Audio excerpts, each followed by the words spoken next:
Welcome to Huntley Hope. I'm Cheryl Weber. Canadian entrepreneurs Kevin and Julia Garratt made headlines when they were accused by the People's Republic of China of spying. They were arrested and imprisoned in China, and for more than 2 years, the diplomatic process worked diligently for their release. Today, they join me in studio to discuss the circumstances that led up to their arrest and imprisonment. They talk about what Chinese prison was like and what does the future hold now that they've been released and returned to Canada. It's a story you don't want to miss.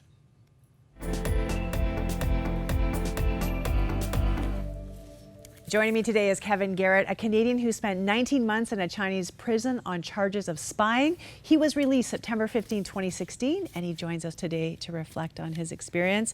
I have so much joy introducing you, even though it's a hard story, because I'm just so happy to see you here. Thank you. I'm very glad to be here. Thank you very much. You know, a lot of people were praying for your release, behind the scenes, obviously working for your release. You were working in China for 30 years with no problems. Right, no problem. We worked in 7 different cities. We helped orphanages. We worked with churches. We started companies. The last thing we did, we have a coffee house on the border with China and North Korea, and we're doing aid work into North Korea and still helping with orphanages, school for the disabled, things like that. And you had a good relationship with the Chinese government, you would have thought, up until the day of your arrest. Well, I mean, they knew everything we were doing. We never tried to hide anything, didn't try to do things secretly. We just, we were open. Even our coffee house didn't have any private rooms, which is common in China for businesses to have things like that. But we were open. We wanted to be open with who we were. So when you moved to that border of North Korea, that really was the beginning of your problems, right? Yes. Because it's a sensitive area, you didn't realize, but you were under increased scrutiny. Right. So they told me during the interrogation, the first 6 months, they said, we watched you since you came. And I thought, well, what did you see? Then why did you arrest us if you were watching us? But yeah, so we didn't realize that. We knew in China you're always surveilled, you're always watched. But we didn't think anything of it because we thought, well, we're not doing anything to cause any problem. And for 30 years, it was fine. Right. So you had some high-profile Canadian officials come by, journalists come by. All of that was kind of raising red flags, like, yes. Oh, this is a big concern. Yeah.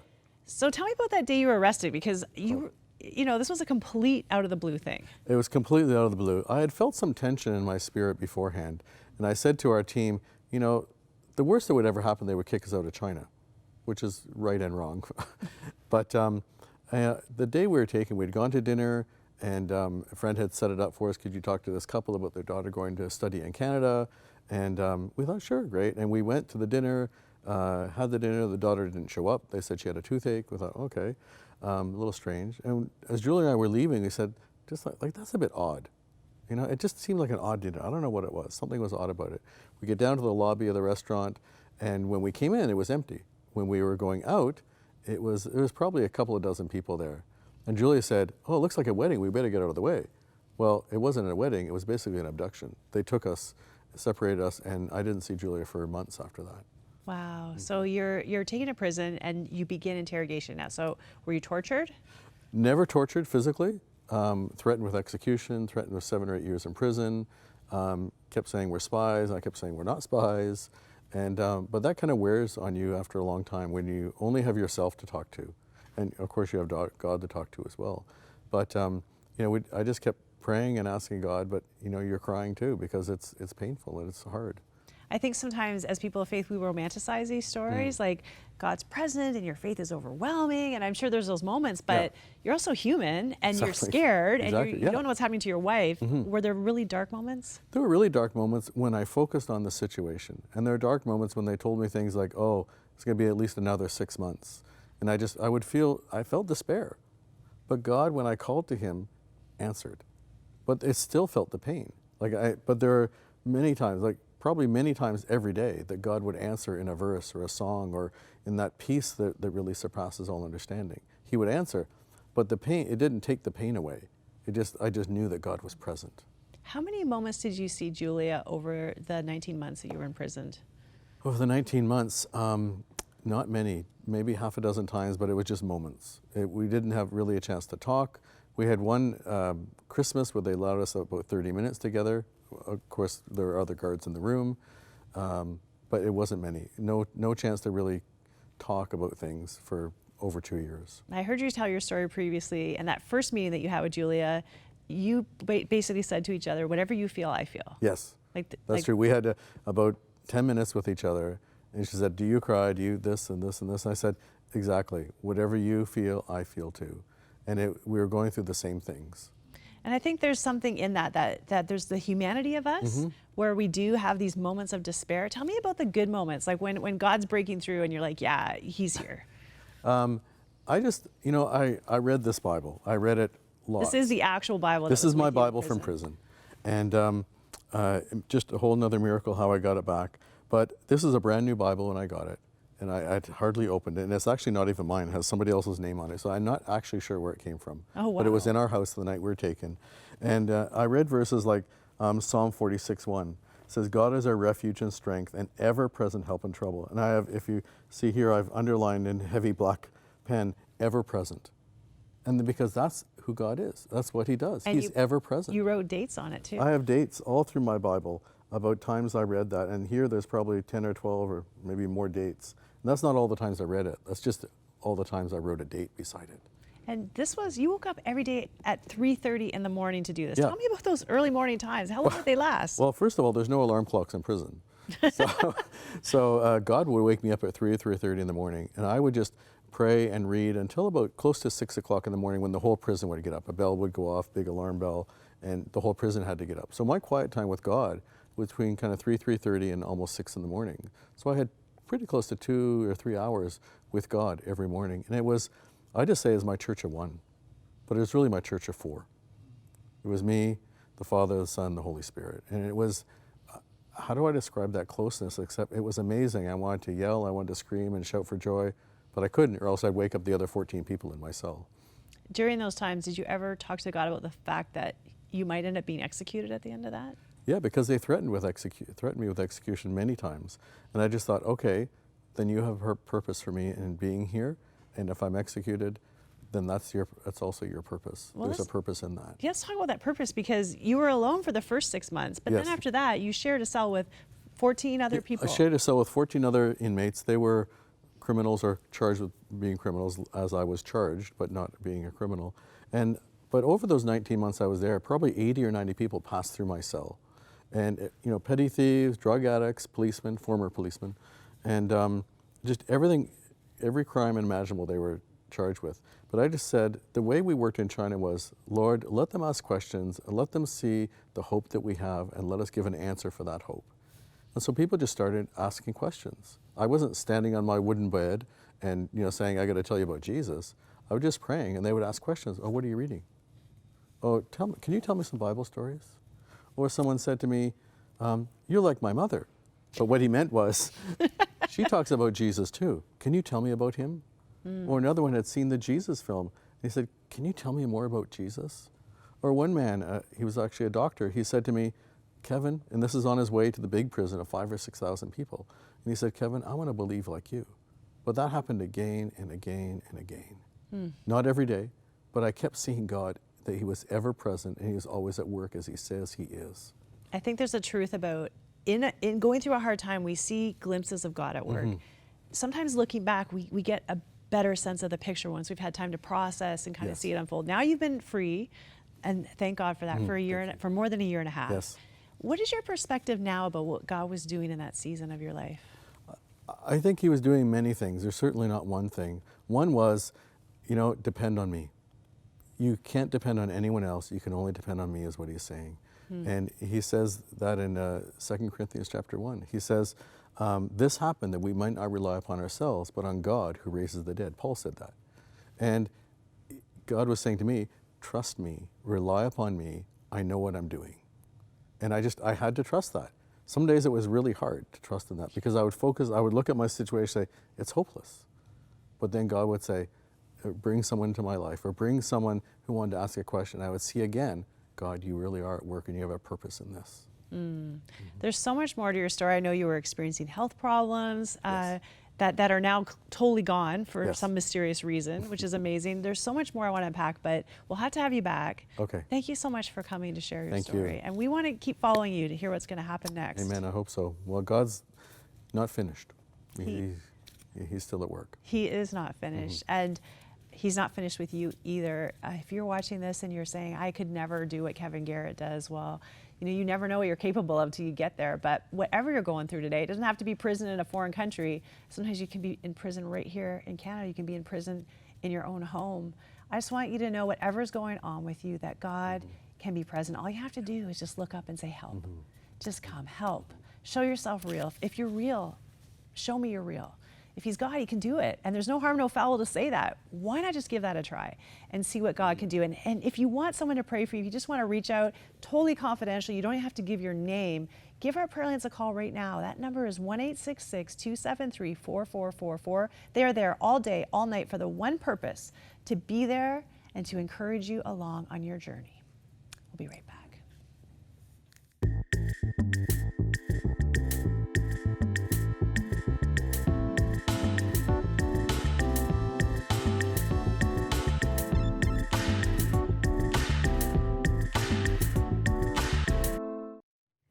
There is so much wisdom to glean from his story. And I think that's why we love to tell stories, because we can learn from each other.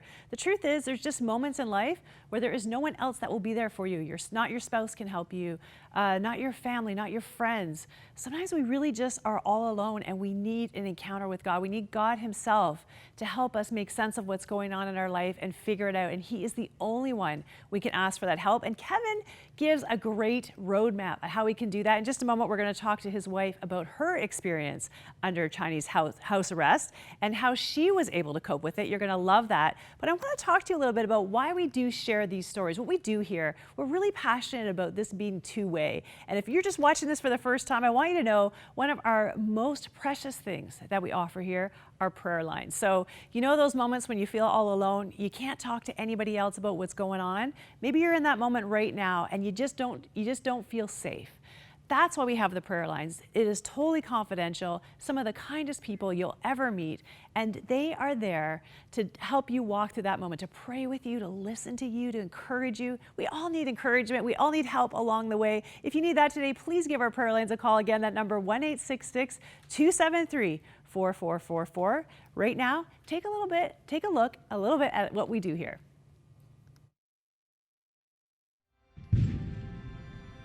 God's love is like a fire. When it ignites and when it spreads, it can transform anyone. I called 100 Huntley Street the prayer line, and that was a real turning point in my salvation. We serve a God who can take the ashes, the broken pieces of our life, and he can make something beautiful. So I said, God, if you're this real, I will do anything that you want me to do. God's love story can inspire anyone to make a difference in the lives of people around the world. We are very sure, we are very optimistic about our future, because we know we will plant, we will have water to drink. You become influential by setting a new pace. The gospel is timeless. Every single person has a story, but we're all part of God's greater story, which is the greatest story of all.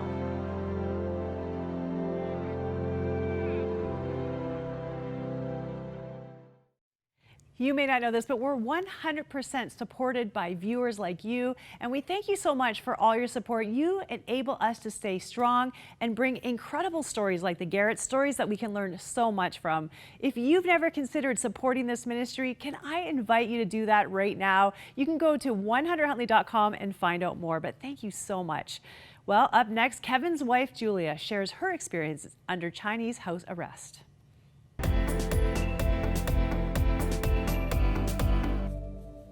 Joining me today is Julia Garratt, a Canadian who, along with her husband, was arrested and imprisoned for spying by China. Thankfully, today she's free. So good to see you here, Julia. Thank you. Thanks for joining us. Pleasure. You were in solitary confinement in prison for 6 months. Tell me about those days. They were a journey. And I believe that everyone has the grace for their own story. And I think I really had to access that constantly. And as I went through the days, you went through every human feeling, despair, days when you felt I can't even move, I can't get up, everything's black, days when you had this new energy, I'm gonna serve my captors, I'm gonna serve the investigators, I'm gonna serve the guards, all of these kinds of things.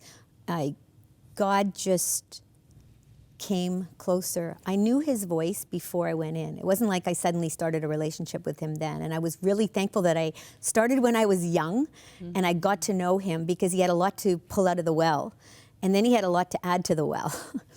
And that was beautiful. So he took out everything that was already in me that I'd studied and learned, and he used it in the present situation. And then he just poured in these beautiful things. I was like, oh God, you were saving gifts for me for that time. And I never knew that. And they were beautiful, beautiful gifts. So they were intimate moments with him. They were opportunities to serve him.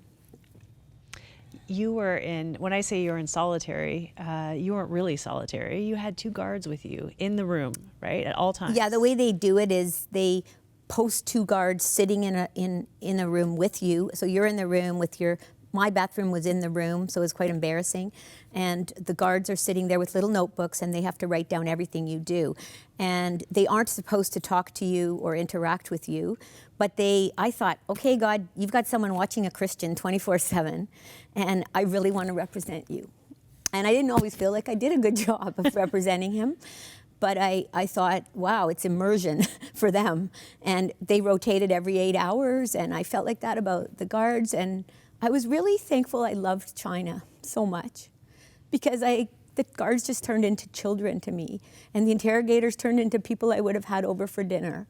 And when they felt that love through me, and that was from God, it changed the situation. And I saw them just as an opportunity that God gave me to just love on people in a whole different context. And when he says love your enemies and do good to them that harm you, it's not like, oh, I gotta love my enemies. It's something beautiful and natural and supernatural mixed together out of the offering of your life.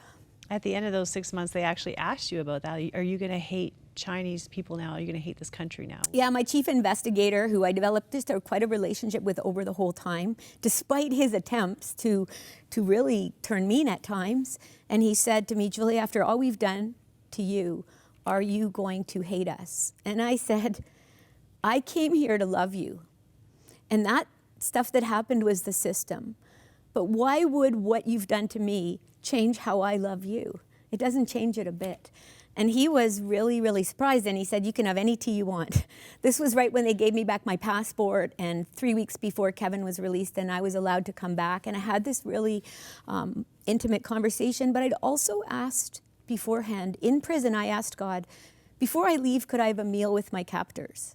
Because a meal is a symbol of reconciliation. In China, it's like the family gathering, get around the meal. And to me, when he offered me tea, and Kevin's chief investigator and my chief investigator sat at a table together having tea, I was like, thank you, Jesus. Even my little prayer to have dinner with my captors, you answered in the final moment. The kindness of God. Tell me about some of the dark moments, because you really did have some moments where you felt like you couldn't go on. Yeah, because I can see it because in the back of my Bible, I marked in, first I scratched with my fingernail, then I marked it with pencil, then I traced over it when I had pen for writing all these hundreds of pages of confessions. And I wrote something to be thankful for every day. But there were days when I just colored it completely, I put a black.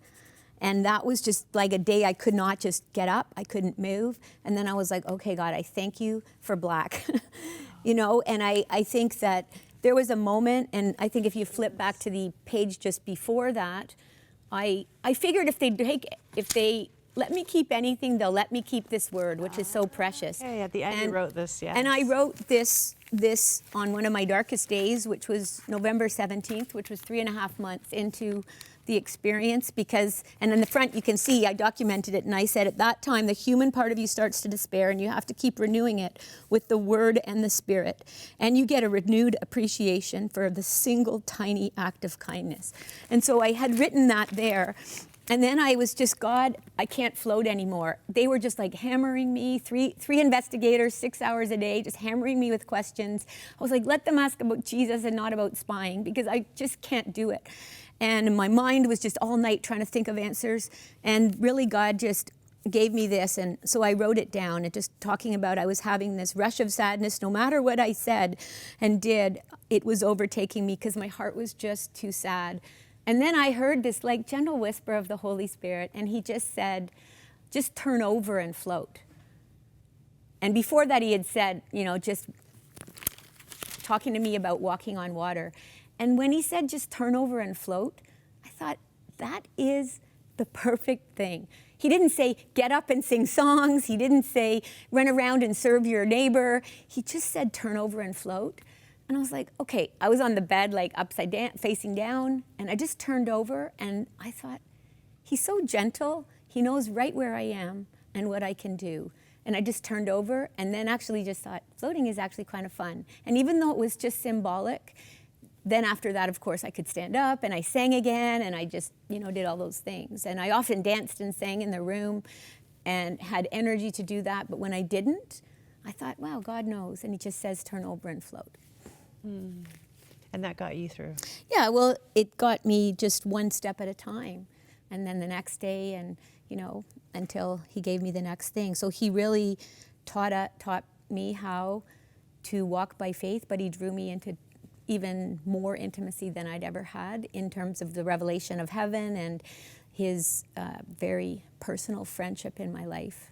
It's been over a year and a half since you've been home and reunited with your husband, who was also released. What kind of perspective do you have on what happened in those days and why that happened now?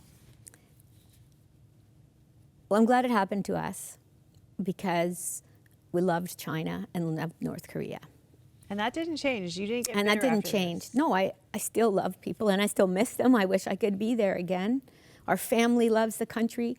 I think that it happened because God had to choose somebody with a heart that loved the people for what he had planned. And I think he had planned things that were good for us as Westerners to experience, because people in the West are often so protected from persecution, imprisonment, all those kinds of things. And I thought, this is my turn. Early on, I wrote in my Bible, this is my turn.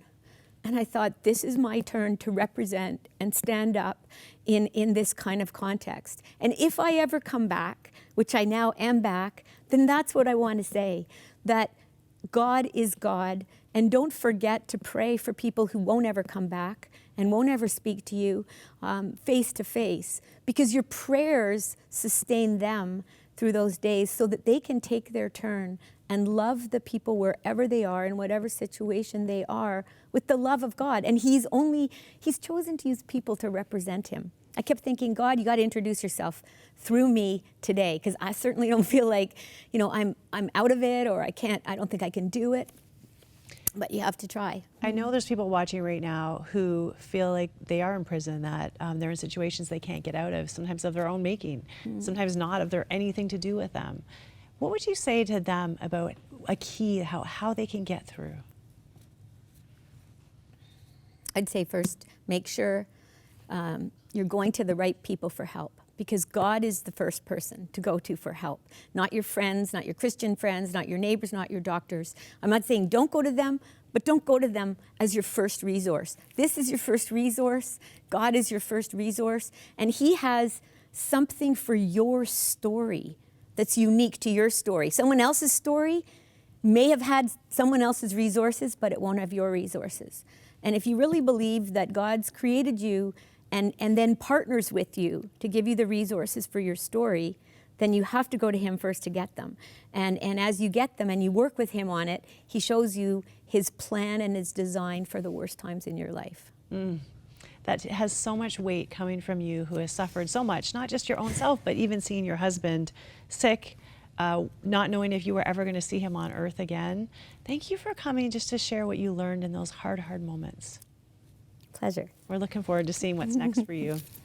If you are that person that really needs that encouragement, that heard what she said and just wants to know how to apply, or maybe just needs a little encouragement along the way, that's what we're here for. That's why we have prayer lines. Give us a call right now. You don't even have to give your name, but we would love to walk through this moment in your life with you and try to bring some encouragement. That number, 1-866-273-4444.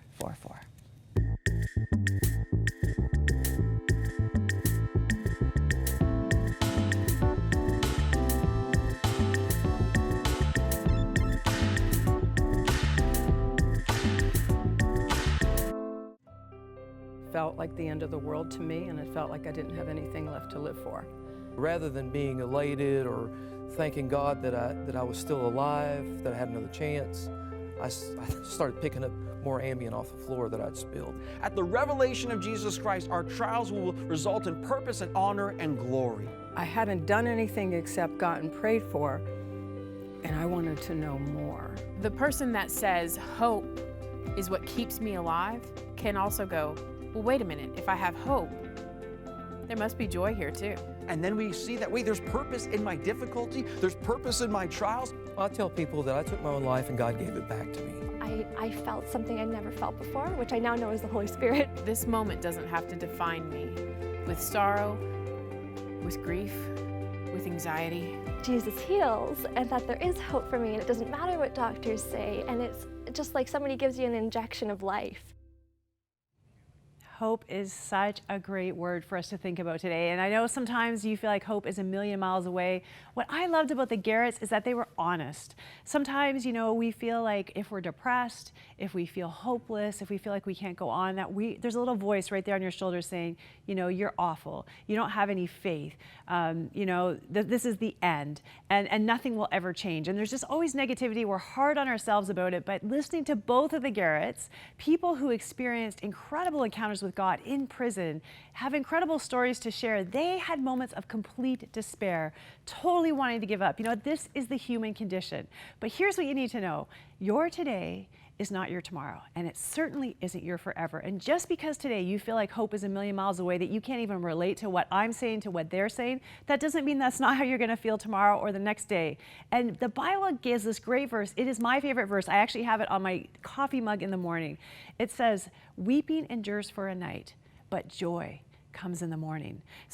So life happens in season. God works with us in seasons, and sometimes you're in a really terrible season, but that doesn't mean that's where you're gonna stay. And I wanna speak a word of life and hope to you today and tell you to hang in there. Just hang in there. Invite God in. Turn over, as Julia said, turn over and float and say, you know, God is looking for that season where we stop depending on ourselves and trying to solve it ourselves. Sometimes when you give up, when you say literally, I can't be a super Christian, I can't look to you, God, I feel like such a failure, I give up. Honestly, in my own life, that is the moment when you make the most spiritual progress, because God goes, finally, you get out of the way, stop thinking you can solve it, and now I'm the one that has to work on your behalf because you can't do anything. You know what? That is the most amazing spiritual moment you could ever find. It feels totally counterintuitive, opposite to what you would think, but that is how you move forward spiritually. Can I just take a minute and pray for you right now? We only have a few seconds left, but I want to do this. God, for the people who are watching right now that feel like they literally are saying, I cannot hope, I don't have any hope. Lord, will you give them hope? Will you remind them of what you've been in the past? Remind them that where they've been in the past has changed, God, and that you will work on their behalf. I ask for you to give them a sign today that you care, Lord, and we thank you that you love them. So I hope if you got one thing today, there is hope. And if you need someone to pray with you, please give our prayer lines a call. That number is 1-866-273-4444. Thanks so much for joining us. Listen again next time. Bye-bye.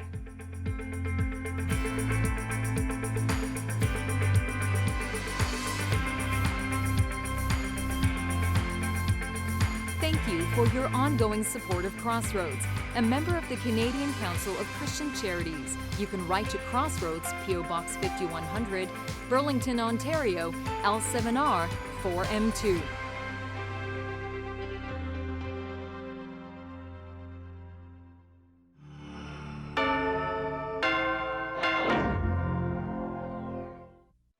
Media.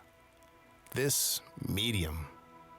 Curated, created, constructed, and colluded to communicate, to influence, to connect, and entertain. With ease, with speed. Over 7 billion people yearning to connect, yearning to be fed, always looking out for whatever's cool, whatever's funny, whatever's trending. The medium is the message, but are we receiving the message? When everything is constantly moving, constantly changing, there is one thing that will not change, one thing that will outlast our lives, one thing that lasts longer than time itself, one thing that knows no bounds, no status, no color. That one thing has a name. As missionaries, we are here to share that one name, Jesus. Using the ease and speed of media to spread light to the lost, to communicate, to influence, to inform, to connect. We are media missionaries.